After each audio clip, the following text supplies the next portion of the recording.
खुश नसीब कितने प्रभु का मिला सहारा। हम खुश नसीब कितने प्रभु का मिला सहारा। हम हो गए उसी के, हम हो गए उसी के, वो हो गया हमारा हमारा। हम खुश नसीब कितने प्रभु का मिला सहारा। हम हो गए उसी के, हम हो गए उसी के, वो हो गया हमारा हमारा। हम खुश नसीब कितने प्रभु का मिला सहारा।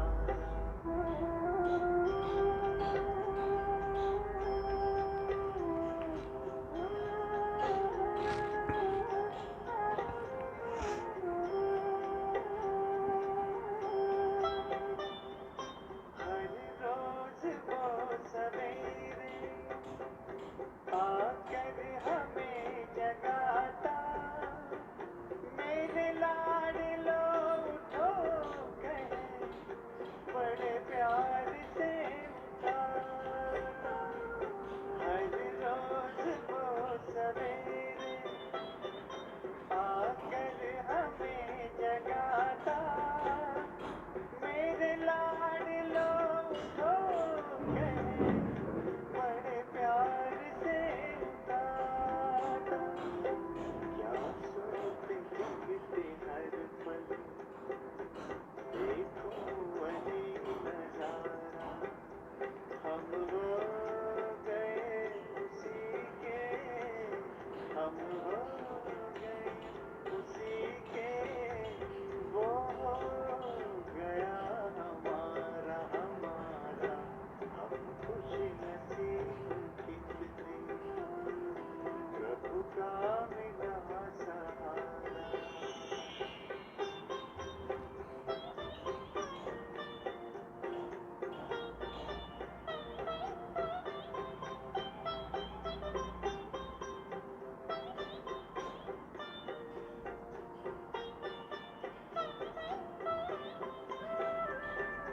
संग ज्ञान के लुटाए हम पर वो हीरे मोती, मेरी ही एक की क्या जग की जगाए ज्योति।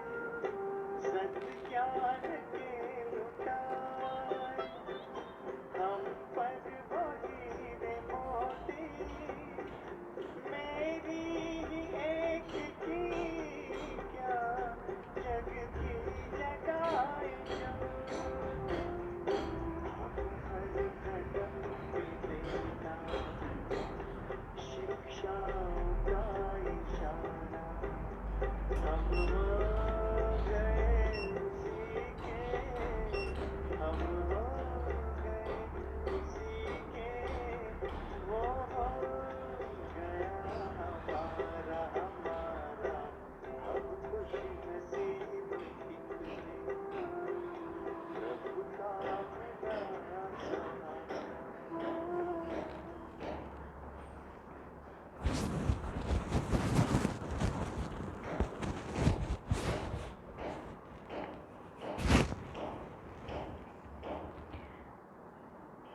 ओम शांति।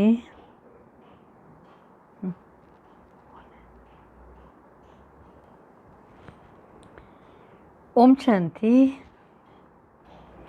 आइए आज 12 जून को हमारे तपस्वी जीवन का कौन सा स्टेप बहुत दृढ़ होना चाहिए।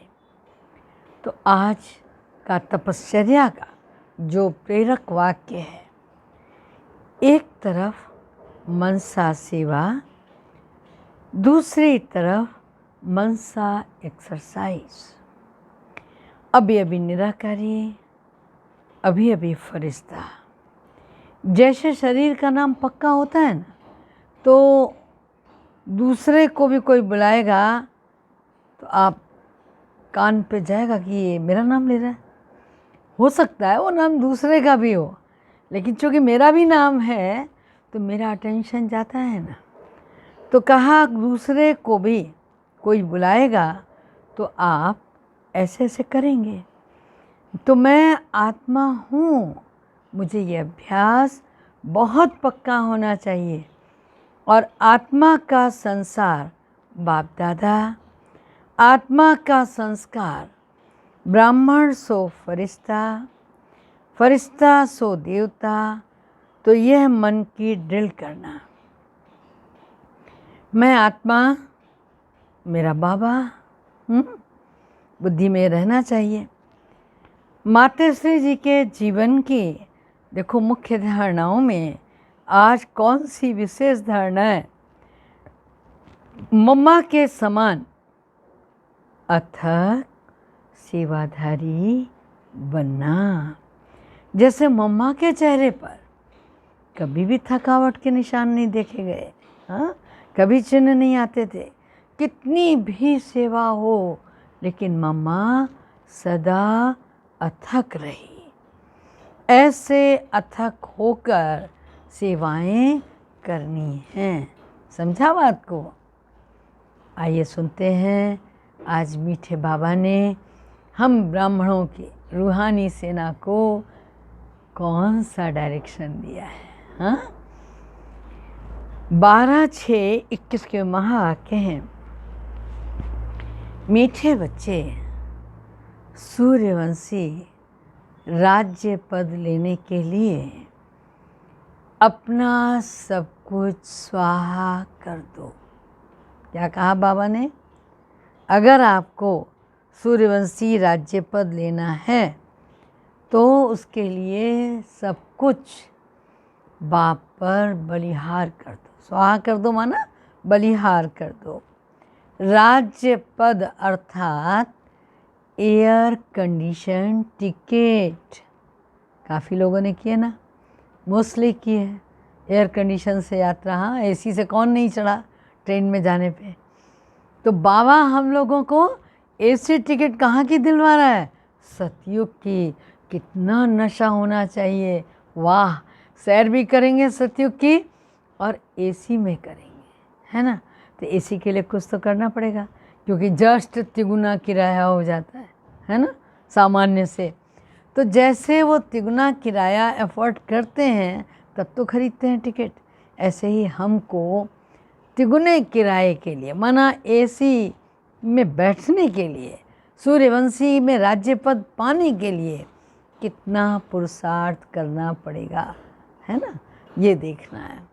तो बाबा ने कहा इस दुनिया में तुम बच्चों से अधिक खुशनसीब और कोई नहीं है। कैसे? ये भी पूछा। फिर कैसे? ऐसे तो हम कह देंगे हाँ हाँ बाबा हम बहुत खुशनसीब हैं, लेकिन कैसे? उसको लॉजिकल बेस पर भी हम देख सकते हैं क्या? तो कहा तुम बच्चों के सम्मुख बेहद का बाप है, उनसे तुम्हें बेहद का वर्षा मिल रहा है। तुम इस समय बेहद के बाप, टीचर और सतगुरु के बनकर उससे बेहद की प्राप्ति करते हो। दुनिया वाले तो उसे जानते भी नहीं हैं, तो तुम्हारे जैसा खुशनसीब हो कैसे सकते हैं? गीत है, बड़ा खुशनसीब है जिसके तू करीब है ना। उसे और चाहिए क्या जिसके तू करीब है। तो वास्तव में ये गीत भल किसी और ने बनाया हो, लेकिन ऐसा लगता है कि ये गीत हमारे लिए बना है। बड़ा खुशनसीब है जिसके तू करीब है। तू मना वो जगत नियंता, उसे और चाहिए क्या। तो परमात्मा को पाने के बाद कुछ पाने को रह नहीं जाता है। ओम शांति। ब्राह्मण कुलभूषण बच्चे जानते हैं कि अभी हम ब्राह्मण संप्रदाय के हैं, फिर दैवी संप्रदाय के बनेंगे। बच्चों को बाप बैठ समझाते हैं, जबकि बेहद का बाप सन्मुख है तो उससे बेहद का वर्षा मिल रहा है। तो बाबा ने कहा उससे बेहद का वर्षा ले रहे हो ना, बाकी और क्या चाहिए। भक्ति मार्ग कब से चलता है यह कोई को पता नहीं है। भक्ति मार्ग वाले भगवान को क्या करते हैं, भक्ति मार्ग वाले भक्त भगवान को अथवा ब्राइड ग्रूम को याद करते हैं, परंतु वंडर है उनको जानते नहीं, याद तो करते हैं। ऐसा कभी देखा है कि सजनी साजन को न जाने, जाने नहीं तो याद कैसे कर सकती। अब तो बहुत कुछ चल गया। हाँ, फेसबुक पे फ़ोटो आ जाएगी, उस पर व्हाट्सएप पे आ जाएगी, है ना, ट्विटर पे बातचीत हो जाएगी। पहले के ज़माने में तो लोग कुछ भी नहीं जानते थे। इवन देन पता ही नहीं पड़ता था। कहीं कान में पड़ गया कि किसी गांव में, किसी शहर में, फलां परिवार में हमारी शादी हो रही, लेकिन कौन लोग हैं, कैसे हैं, वो व्यक्ति कैसा है, कहीं कुछ पता नहीं पड़ता था। तो बाबा पूछ रहा है ऐसा भी कभी होता है क्या कि सजनी साजन को न जाने, और जब जानेगी नहीं तो याद कैसे करेगी। तो ये तो लौकिक संसार की बात है, लेकिन पारलौकिक में भी आत्माएं जो भक्ति करती हैं, अहिर्निश करती हैं, लेकिन वास्तव में उसके यथार्थ स्वरूप का बोध होना, जब बोध हो जाए तब तो सतचित आनंद, हाँ, आनंद ही आनंद वो सच्चिदानंद से इस सत्य आत्मा को मिलने लग जाएगा। तो बाबा ने कहा नहीं तो याद कर कैसे सकती, भगवान तो सबका बाप ठहरा। बच्चे बाप को याद तो करते हैं, परंतु पहचान बिगर याद करना सब व्यर्थ हो जाता है। इसलिए याद करने से कोई फ़ायदा नहीं निकलता। याद करते कोई भी उस एम ऑब्जेक्ट को पाते नहीं है। भगवान कौन है, उससे क्या मिलेगा, कुछ भी नहीं जानते। इतने सब धर्म, हाँ, क्राइस्ट आए, बौद्ध आए, बहुत सारे प्रिसेप्टर्स आए, अर्थात अथवा धर्म स्थापन करने वाले को उनके फॉलोअर्स याद करते, परंतु उनको याद करने से उनको मिलना क्या है ये उन्हें समझ नहीं आती, कुछ भी पता नहीं है। इससे तो जिस्मानी पढ़ाई अच्छी है। क्यों अच्छी है? बाबा कहता है एम ऑब्जेक्ट तो पता रहता है ना कि मैं ये पढ़ कर के MA master of art in Hindi बनूं, हाँ, या मैं LLM करके मास्टर ऑफ लॉ बनूं, हाँ, तो मैं क्या बनने जा रहा हूँ। लौकिक पढ़ाई का एक टारगेट तो होता है ना, ऑब्जेक्ट बुद्धि में रहता है। बाप से क्या मिलता, टीचर से क्या मिलता, गुरु से क्या मिलता है, यह और कोई भी नहीं समझ सकते हैं। तुम यहाँ बाप के, फिर टीचर के, फिर सतगुरु के बनते हो। बाप और टीचर से ऊंच कौन होता है? सतगुरु, हाँ, गुरु होता है ना ऊंचा। अब तुम बच्चों को निश्चय हुआ कि हम बाप के बने। बाप हमको 5000 वर्ष पहले मुआफिक क्या कर रहा है, आकर के स्वर्ग का मालिक बनाते हैं अथवा शांति धाम का मालिक बनाते हैं। बाप कहते हैं लाडले बच्चे तुम मुझसे अपना वर्षा लेंगे ना। सब कहते हैं हाँ बाबा, क्यों नहीं लेंगे। अच्छा, चंद्रवंशी राम पद पाने में राजी होंगे या कुछ और भी चाहिए? तब तो खट से कह दोगे नहीं, हम तो बाबा सूर्यवंशी बनेंगे। क्या चाहिए? कहेंगे जो बाप लाया है हाथ में, हथेली पे, बहिस्त चाहिए तो बहिस्त ना। तो बाबा सौगात में जो लाए हैं, तुम सूर्यवंशी लक्ष्मी को बरेंगे या चंद्रवंशी सीता को। पदवी तो वही पाना पड़ेगा ना। तुम अपनी शकल तो देखो। वही बात आ गई, एसी का टिकट चाहिए, लेकिन क्या आप अफोर्ड कर रहे हैं? एसी के टिकट के लिए उतना पुरुषार्थ कर रहे हैं? तो सूर्यवंशी बनने के लिए बाबा क्या कह रहा है? शकल तो देखो, श्री नारायण बन गए हो या श्री लक्ष्मी बन गई हो जो नारायण को वरो। तो दोनों ही प्राणी अपना अपना पुरुषार्थ देखो। श्री नारायण को व श्री लक्ष्मी को वरने लायक हो गए हो। बिगर लायक बनने के वर कैसे सकते हैं? आप लोगों को पता है एक बात, हमारी बड़ी दादी कहा, बाबा ने एक बार वर की क्वालिफ़िकेशन लिखवाई और कन्या की क्वालिफ़िकेशन भी लिखवाई कि कन्या हमारी इतनी गुणवती है और उसको 16 कला संपन्न, सर्वगुण संपन्न, हाँ, पूर्ण निर्विकारी ऐसा वर चाहिए। मिल सकता है क्या दुनिया में ऐसा? हाँ, बहुत हंसे लोग। मिल सकता है क्या? क्वालिफ़िकेशन पे ही कोई खरा नहीं उतरेगा। तो बाबा तो हमें टिकट कटवा रहा है, लेकिन उस टिकट को लेने के लिए विंडो पे कुछ देना तो पड़ेगा ना। तो बाबा की विंडो पे भी हमें पुरुषार्थ देना पड़ेगा, तन मन धन बलिहार करना पड़ेगा, अपना सब कुछ सफल करना पड़ेगा। तो बाबा ने कहा, शकल तो देखो, बिगर लायक बनने के वर कैसे सकते हैं? माला कैसे डालेंगे? हाँ, अब बाप बैठ समझाते हूँ बहू, जैसे कल पहले समझाया था फिर से समझा रहे हैं। तुम फिर से आकर वर्षा ले रहे हो।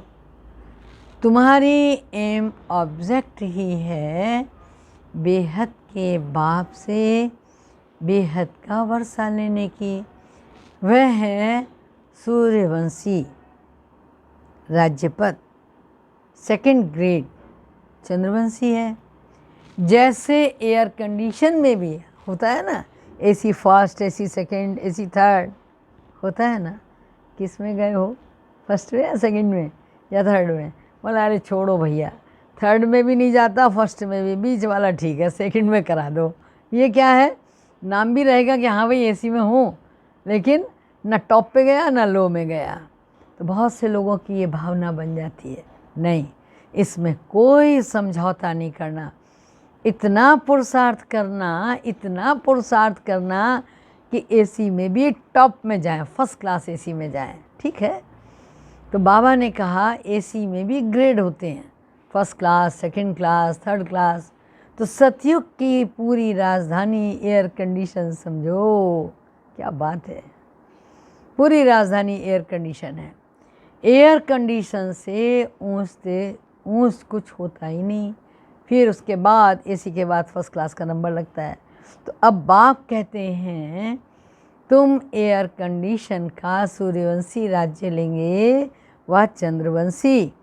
चंद्रवंशी माना फर्स्ट क्लास का, उससे भी कम तो फिर 2nd क्लास का। नंबर वार वारिस बनो। फिर तुम पीछे पीछे आकर राज्य भाग पाएंगे। यहाँ भी होता है ना? नहीं होता है?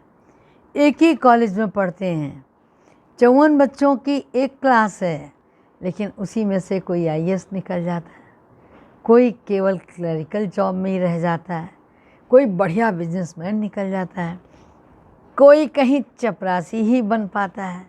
अब अगर चपरासी बना हुआ व्यक्ति कहे ये जो अधिकारी है ना IAS मेरे साथ ही तो पढ़ता था, तो लोग क्या कहेंगे? हंसेंगे ना, कहेंगे भैया तो चपरासी क्यों बना?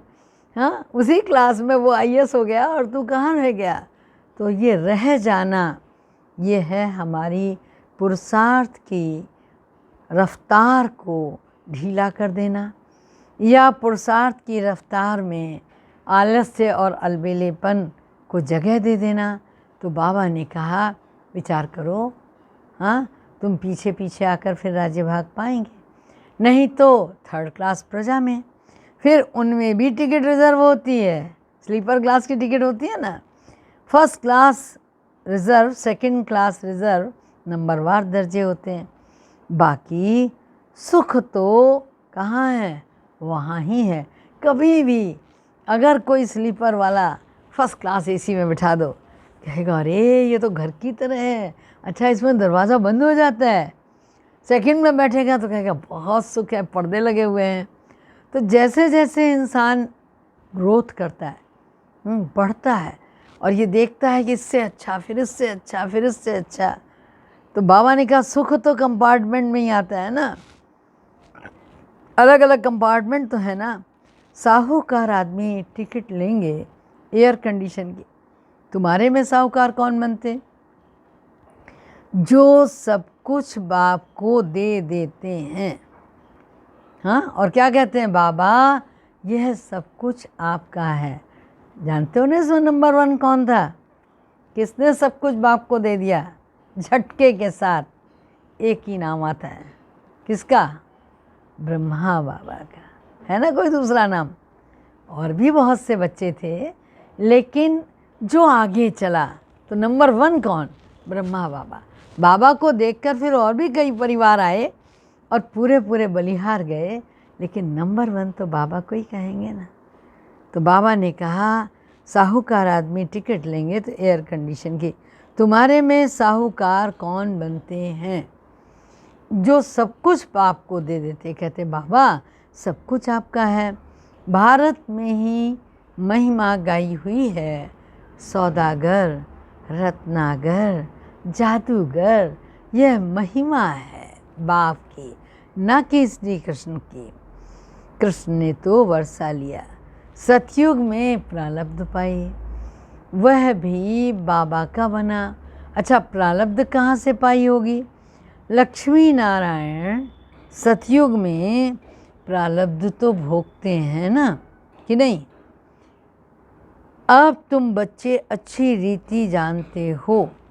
क्या जानते हो? अच्छी रीति जानते हो। जरूर इन्होंने पास्ट में प्रारब्ध पाई होगी। नेहरू की प्रारब्ध कितनी अच्छी थी, जरूर अच्छे कर्म किए। बिगड़ ताज भारत का बादशाह था। भारत की महिमा तो बहुत है। भारत जैसा ऊंच देश कोई हो ही नहीं सकता है। भारत परमपिता परमात्मा का बर्थ प्लेस है। यह राज कोई की बुद्धि में बैठता नहीं है कि परमात्मा ही हमको सुख और शांति का वर्षा देते हैं। आधा कल्प के लिए भारत ही नंबर 1 तीर्थ स्थान था और आगे भी वही रहेगा। परंतु ड्रामा अनुसार एक बाप को भूलने से सृष्टि की हालत कैसी हो गई है, इसलिए शिव बाबा फिर से आते हैं। निमित्त तो कोई बनता ही है ना। अब बाप कहते हैं अशरीरी भव, अपने आप को आत्मा निश्चय करो और ये चिंतन करो मैं किसकी संतान हूँ। केवल अकेले मैं आत्मा हूँ, मैं आत्मा हूँ, मैं आत्मा हूँ, ये रटने से काम नहीं चलेगा। किसकी संतान हूँ यह कोई जानता ही नहीं। वंडर है ना। कहते भी हैं ओ गॉड फादर रहम करो, शिव जयंती भी मनाते हैं, परंतु बाबा कहता वो कब आए? बता सकता है कोई? यह तो किसी को पता ही नहीं है। और यह है 5000 वर्ष की बात। बाप ही आकर नई सतयुगी दुनिया की स्थापना करते हैं। सतयुग की आयु कोई लाखों वर्ष नहीं है, तो घोर अंधियारा है ना। गीता का उपदेश कितने आकर सुनते हैं, परंतु न पढ़ने वाले, न पढ़ाने वाले और न पढ़ने वाले। बाप कितना सहज कर समझाते वो नहीं जानते उन बातों को। सिर्फ बाप को याद करो, गृहस्थ व्यवहार में भल रहो। मना नहीं करता बाबा, गृहस्थ व्यवहार में रहते हुए कमल फूल समान बनो। विष्णु को ही सब अलंकार दिए हैं, शंख भी दिया है, फूल भी दिया है। वास्तव में देवताओं को थोड़ी दिया जाता है। यह कितनी गुह्य और गंभीर बात है। बाबा कह रहा है ब्राह्मणों के अलंकार हैं, परंतु क्या परंतु ब्राह्मणों को दे कैसे? क्यों छोड़ देंगे, भूल जाएंगे, कहीं रख आएंगे? तो बाबा कह रहा है दे तो दूँ, लेकिन दूँ कैसे? आज तो ब्राह्मण हैं और कल शूद्र बन जाते हैं। गड़बड़ यहाँ होती है, कब स्लिप कर गए पता ही नहीं। तो ब्रह्मा कुमार ही शूद्र कुमार बन पड़ते। माया देरी नहीं करती है। अगर कोई भी गफलत की, इसीलिए बाबा बार बार पढ़ाता है धरत पड़िए धर्म न छाड़िए। कुछ भी हो जाए, कभी लक्ष्मण रेखा का उल्लंघन मत करना, कुछ भी हो जाए, है ना।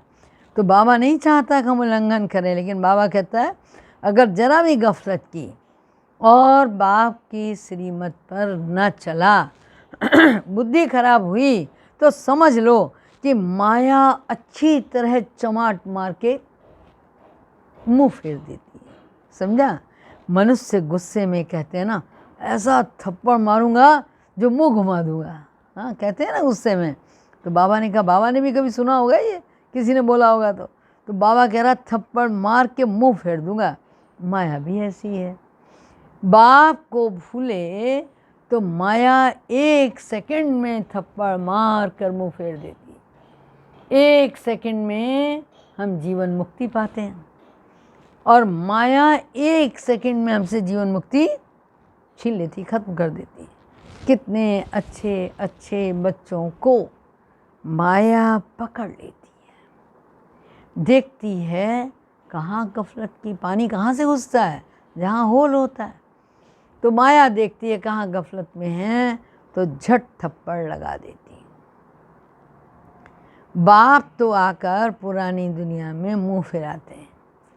लौकिक बाप कोई गरीब होता, पुरानी झोपड़ी में रहते हैं, फिर नया बनाते हैं, तो बच्चों की बुद्धि में बैठ जाता है बस अब नया मकान तैयार होगा, हम जाकर बैठेंगे, पुराना तोड़ देंगे। अब बाप ने तुम्हारी हथेली पर फिर से क्या ला दिया है?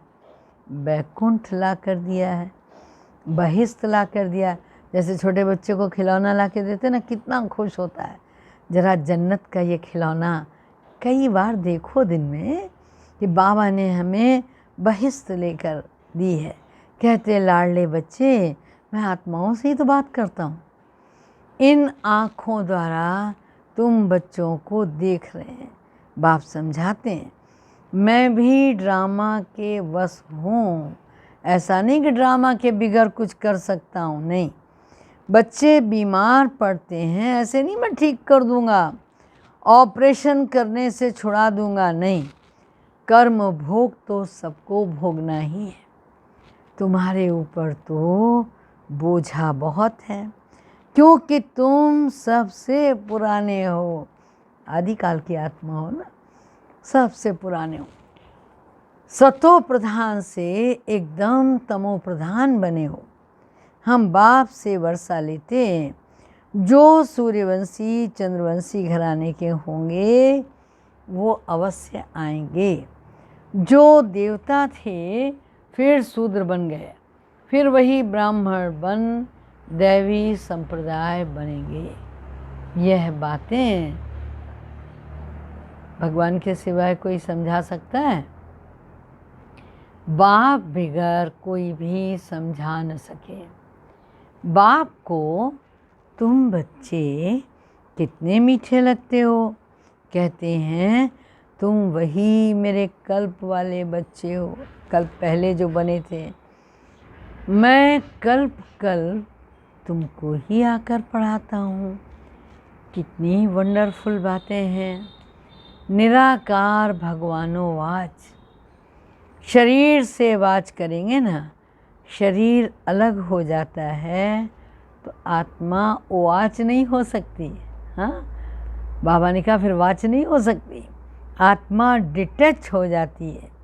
अब बाप कहते हैं अशरीरी भाव, ऐसे नहीं अशरीरी यूँ हो जाओ, प्राणायाम लगा लो, हाँ, प्राणायाम आदि चढ़ाना नहीं, समझना मैं आत्मा अविनाशी हूँ, मेरी आत्मा में 84 जन्मों का पार्ट भरा हुआ है। बाप खुद कहते हैं मेरी आत्मा जो एक्ट करती है, आत्मा भी जो एक्ट करती है, वो सब पार्ट भरा हुआ है। भक्ति मार्ग में यहाँ पार्ट चलता है, फिर ज्ञान मार्ग में यहाँ आकर ज्ञान देता हूँ।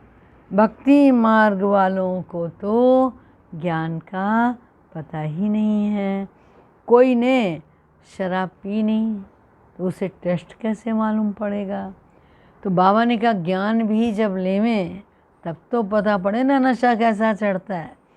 ज्ञान से सद्गति होती तो जरूर ज्ञान सागर ही सद्गति कर सकते हैं।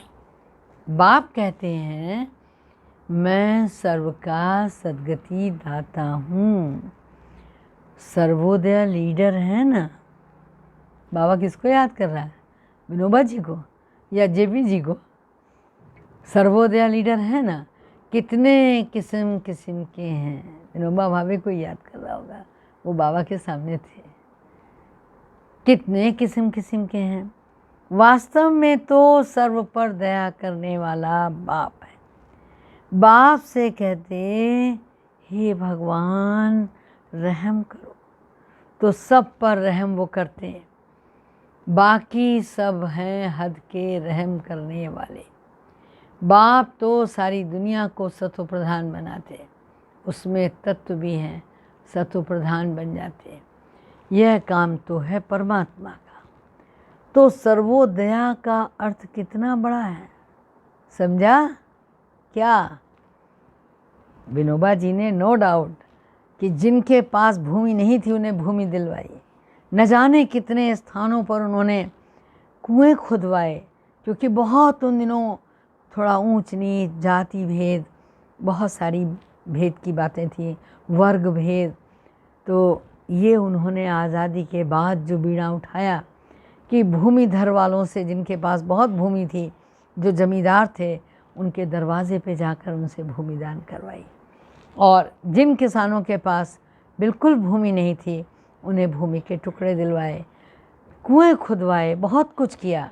लेकिन बाबा क्या कह रहा है, उससे इस शरीर का तो काम बन गया, लेकिन जो आत्मा की उन्नति होनी चाहिए वो नहीं हुई। तो बाबा ने कहा सर्वोदय का मतलब उस पर पूर्ण रूपेण दया करना, केवल उसका तन का उद्धार नहीं करना, केवल इस जन्म के देह और देह के संबंधों का उद्धार नहीं करना, वरन उसकी आत्मा का भी उद्धार करना। तो सब पर दया करने वाला केवल एक बाप है। सर्वोदया का अर्थ कितना बड़ा है, एकदम सब पर दया कर लेते। स्वर्ग की स्थापना में कोई भी दुखी नहीं होता है। वहाँ नंबर 1 फर्नीचर, वैभव आदि सब मिलते। दुख देने वाले जानवर या मक्खी आदि भी वहाँ नहीं होती हैं। वहाँ भी बड़े आदमी के घर में बहुत सफाई होती है। कभी तुम अभी तो मक्खी देख रहे हो, लेकिन वहाँ बाबा कह रहा है कभी भी मक्खी नहीं देख सकेंगे। कोई मच्छर आदि भी वहाँ घुस नहीं सकेगा। स्वर्ग में कोई ताकत नहीं जो आ सके। गंध करने वाली कोई चीज़ होती नहीं। नेचुरल फूलों आदि की खुशबू रहती है। तुमको सूक्ष्म वतन में बाबा सूबी रस पिलाते। अब सूक्ष्म वतन में तो कुछ भी नहीं है, यह सब साक्षात्कार कराते। वैकुंठ में कितने अच्छे अच्छे फूल होंगे, कितना अच्छा बगीचा होगा। बाबा कह रहा है सूक्ष्म वतन में थोड़ी बगीचा रखा, ये तो सब साक्षात्कार। यहाँ बैठे तुम साक्षात्कार करते हो। गीत भी बड़ा फर्स्ट क्लास है, तुम जानते हो हमको बाप मिला और क्या चाहिए? बेहद के बाप से बेहद का वर्षा मिला,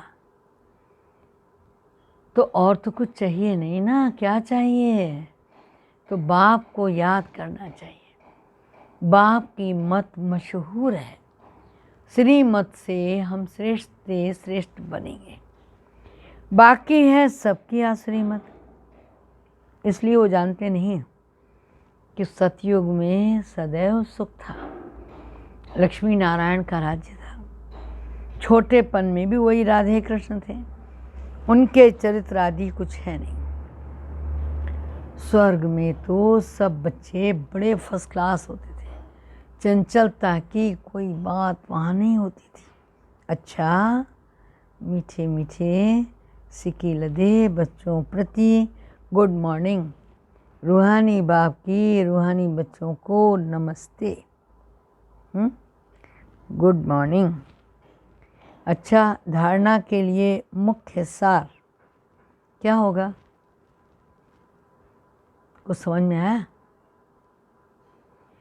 धारणा की जो बाबा की मुरली में पॉइंट था कि जब इस पुरानी दुनिया से मुंह फेर लिया तो फिर कभी गफलत नहीं करना। जो माया अपनी तरफ मुंह कर ले आपका, श्रीमत की अवज्ञा नहीं करनी, बाप से पूरा पूरा वर्षा लेना है। बाप पर दूसरी पॉइंट है, अपना सब कुछ स्वाहा कर दो, पक्का वारिस बन। सतयुगी एयर कंडीशन की टिकट लेनी है। एम ऑब्जेक्ट को बुद्धि में रख पुरुषार्थ करना है। आज का वरदान है, सेकंड में सर्व कमजोरियों से मुक्ति प्राप्त कर, मर्यादा पुरुषोत्तम बनने वाले सदा स्नेही भव। जैसे स्नेही स्नेह में आकर अपना सब कुछ न्यौछावर कर देता, वो अपने लिए कुछ भी नहीं रखता। जहाँ स्नेह होता है वहाँ कोई पर्दा नहीं होता है, ट्रांसपेरेंसी होती है। स्नेह की पहली शर्त है। तो बाबा ने क्या कहा? जैसे स्नेही स्नेह में आकर सब कुछ न्यौछावर यानी अर्पण कर देता, स्नेही को कुछ भी समर्पण करने के लिए क्या नहीं करना पड़ता? सोचना नहीं पड़ता है, करूं कि ना करूं, करूं कि ना करूं। तो जो भी मर्यादाएं व नियम सुनते हो उसको प्रैक्टिकल में लाने अथवा सर्व कमजोरियों से मुक्ति प्राप्त करने की सहज युक्ति है। सदा एक बाप के स्नेही बनो। जिसके स्नेही हो निरंतर उसके संग में रहो तो रूहानियत का रंग लगता चला जाएगा। एक सेकंड में मर्यादा पुरुषोत्तम बन जाएंगे, क्योंकि स्नेही को बाप का सहयोग स्वतः मिल जाता है। आज का स्लोगन है, निश्चय का फाउंडेशन मजबूत है तो संपूर्णता तक पहुंचना निश्चित है। क्या समझे? निश्चय बुद्धि विजयंती। जब निश्चय बुद्धि है तो विजय हमको मिलनी ही मिलनी है। आज मीठी मम्मा के भी महावाक्य हैं, सुनेंगे? सुनाऊं या पूरी कर दूं? मातेश्री जी के अनमोल महावाक्य हैं। मनुष्य लोक, देवलोक और भूत प्रेतों की दुनिया का विस्तार। क्या कह रही है मम्मा? जरा ध्यान से सुनना। बहुत मनुष्य प्रश्न करते हैं। क्या प्रश्न करते हैं? ये जो अशुद्ध जीवात्माएं जिनको घोस्ट कहा जाता है, समझा? ये सच है या कल्पना अथवा वहम है ना? कई बार ऐसा होता है, मन में बैठ गया, हवा चली, पेड़ की शाखाएं थोड़ा नीचे को झुकी हुई हैं, बोले अरे बाप रे उसमें से कोई उतर रहा था। तो वहम है, कुछ नहीं है वहाँ। उस पर आज स्पष्ट समझाया जाता है मनुष्य आत्मा जब विकर्म करती है तो उनको अनेक प्रकार की, मातेश्री जी कह रही है, सजाएं भोगनी पड़ती हैं, है ना। कार्मिक अकाउंट तो होता है ना, और भोगनी भी मनुष्य जन्म में ही है, ना कि जानवर में, ना कि पंछी बनने में, पशु योनि में नहीं भोगनी है। मनुष्य ही बनता है। मनुष्य आत्मा अलग है और जानवरों की आत्माएं अलग हैं। मनुष्य कभी जानवर नहीं बनता, न जानवर कभी मनुष्य बन सकता है। उनों की दुनिया अपनी है, यह मनुष्य आत्माओं की दुनिया अपनी है। दुख सुख भोगने की महसूसता मनुष्य में जाती है, न कि जानवरों में। तो जब हम शुद्ध कर्म करने के लिए जब हम शुद्ध कर्म करने से सुख पाते हैं, तो वो भी तो मनुष्य तन में पाते हैं ना। तो दुख भी तो जरूर मनुष्य तन में ही पाएंगे ना। बाबा ने कहा न कि जानवरों में। तो इस सृष्टि खेल में मनुष्य मुख्य पार्ट मनुष्य का। यह जानवर आदि तो जैसे सारे मनुष्य सृष्टि की शोभा है। सारे कल्प के अंदर सतयुग आदि से कलयुग के अंत तक मनुष्य आत्माओं के 84 जन्म हुए। बाकी ये 84 लाख तो जानवर पंछी आदि की वैरायटी आ जाती। अब यह सब राज परमात्मा के बिगैर कोई समझा नहीं सकता। आत्माओं का निवास स्थान है ब्रह्ममय तत्व, अर्थात निराकारी दुनिया। बाकी इन जानवरों की आत्माएं ब्रह्म तत्व में नहीं जा सकती। वो इस आकाश तत्व के अंदर ही अपना पार्ट बजाती। उनों का भी मर्ज और इमर्ज का सतो रजो तमो में आने का पार्ट होता है। इसलिए हमें प्रकृति में बहुत विस्तार में न जाकर पहले अपनी आत्मा का कल्याण करना है, अर्थात मन मना भव। अब आते हैं मनुष्य आत्मा पर। तो जो भी मनुष्य आत्माएं अशुद्ध कर्म करने से विकर्म बनाती हैं, तो वो अपने अशुद्ध संस्कार अनुसार जन्म मरण के चक्र में आकर के क्या करती हैं, सूक्ष्म जन्म मरण के चक्कर में आए आदि मध्य अंत, अर्थात मरने के समय अपने किए हुए विकर्मों को साक्षात्कार पाए, सूक्ष्म में सजा भोगती है। इस थोड़े समय में अनेक जन्मों का दुख महसूस होता है। फिर शरीर छोड़ जाकर गर्भ में जेल में दुख भोगती हैं। फिर संस्कार के अनुसार ऐसे ही माता पिता के पास जन्म ले लेती हैं, वहाँ भी अपने जीवन में सुख दुख भोगती हैं। इसको कहा जाता है आदि मध्य अंत। परंतु कोई आत्मा शरीर धारण न कर आकारी रूप में इस आकाश तत्व के अंदर घोष्ट बन भटकती रहती, ये भी एक सजा है, अर्थात भोगना है। उस अशुद्ध जीवात्मा के साथ किसी का हिसाब किताब होता है। मुझसे सवाल पूछा था अभी एक जगह क्लास में बहनों ने कि क्या ऐसा होता है। तो कार्मिक अकाउंट है, सीधी सी बात है। जो डिटैच है, योगी और भोगी में बहुत अंतर है। योगी जाएगा तो बाबा बाबा बाबा करता चला जाता है, जिसके लिए भक्त परेशान होता है। कोटि कोटि सब जतन कराही, अंत राम कह यावत नहीं। और योगी आराम से बाबा बाबा बाबा मुख से भी बोलता है, मन से भी बोलता है और चला जाता है। तो उसे भटकने की क्या दरकार है। लेकिन अगर उसको सब कुछ ज्ञान होते हुए भी कहीं बुद्धि योग भगवान से टूटकर इंसान में, वस्तु में, वैभव में कहीं भी अटैच है, तो उसको भी तो भोगना तो पड़ेगा ही ना, चाहे थोड़ा सा ही सही। तो बाबा ने कहा कि आत्मा शरीर से ही सुख दुख भोगती है, और अगर भटकती है तो ये भी एक सजा अर्थात भोगना है। उस अशुद्ध जीवात्मा का किसी के साथ हिसाब किताब होता है, फिर वो उन्हीं में प्रवेश कर जाती है, उनको दुख देती है, अर्थात हिसाब किताब चुकतू कर फिर जाकर अपना शरीर धारण करती है।